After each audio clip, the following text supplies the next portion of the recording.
Ang pinag-uusapan po natin dito ay yung investigation po na ginawa ko noong 2012. Bakit ka lumilihis sa mga katanungan ko?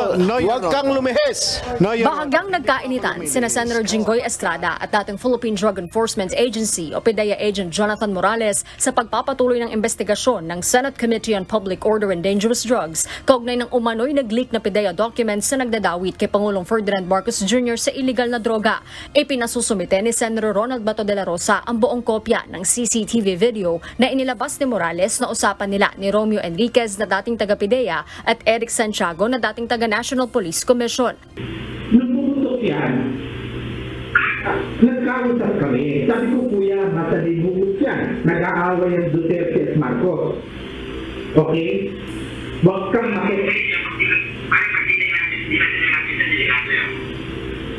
Ngunit kwestiyon ni Senator Estrada ang kredibilidad ni Morales dahil sa mga kasong kinahaharap nito at umano'y pagsisinungaling ng ma-recruit sa PDEA.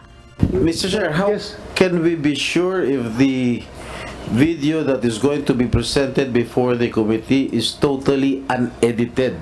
We will knowing this person who has a lot of criminal records. Ay parang hindi naman po maganda yung sinasabi ni ni Senator Jinggoy Estrada patungkol sa akin. Para namang ako talagang hinuhusugahan ako'y may kaso pa lang at hindi pa napapatunayan sa hukuman. Hindi kagaya po ang ating butihing senador na-convict na po. Ay wag naman po. Alam mo, Mr. Morales, Senator Jinggoy, please. Huwag mong pakikalaman yung kaso ko. Problema ko yun. Yung kaso mo ang ayusin mo. Your Honor, ang kaso ko po, Your Honor, hinaharap ko naman po. At ako hindi Order. Unang tinanong ko sa kanya nung nakarang hearing kung sino yung confidential informant niya, ang sagot po niya sa akin o sa atin, hindi niya kilala. Ngayon po, nung tinanong nyo siya, meron daw, pero baka masabit. Dito talaga napakasinungaling nitong taong ito. Wala po akong sinabing hindi kilala. Hindi po matandaan. Iba po yung hindi kilala kaysa doon sa hindi matandaan. Mahigit isang dekada na po itong kaso na to.